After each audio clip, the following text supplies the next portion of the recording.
Hi, this is Marc Luc Carrier, host and creator of Fakes, Frauds, and Phonies, a new podcast and a fascinating and often funny look at art crime.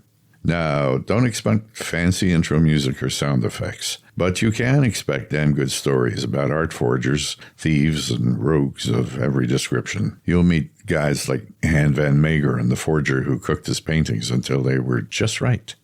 Hear about John Myatt, who fooled some of the world's biggest art experts, using ordinary house paints to create masterpieces.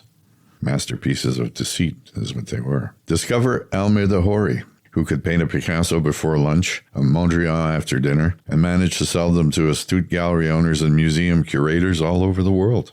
Now, I've worked as a forensic art appraiser for a number of years now, and how I stumbled into this profession is also a very good story. You see, several years ago, I read an article in a local paper relating how a fellow had bought a small painting in a junk shop for a few dollars, later to discover that it was a masterpiece he valued at several $1 million.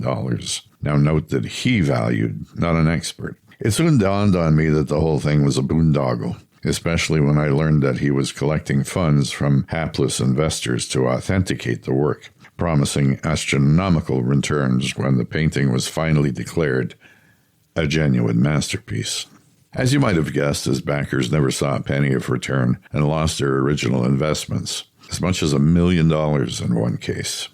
I shared my misgivings in an op-ed piece in the above-mentioned newspaper, hoping to warn people off this obvious grift. I was soon after served with papers, as the scoundrel sued me for libel. Now note that this is a common tactic by grifters to threaten critics into silence. It didn't work. I hired a good lawyer and I set off to do my own defense research. The truth is the best defense against the libel suit, and I soon exposed the man's flim-flam tactics, including documents of convenience from various so-called experts. I went as far as to get the advice of a top European art expert who gave his unimpeachable opinion that the piece taunted as a masterpiece was indeed worthless junk.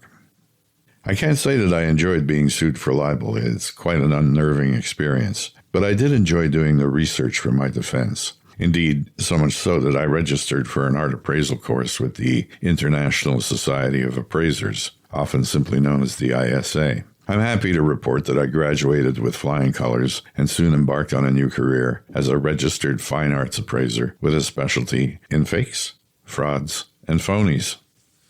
So stay tuned till next week when we begin with our first episode of Fakes, Frauds, and Phonies. Meantime, subscribe if you are so inclined, and keep your ears open for our next episode. See you then. Bye-bye.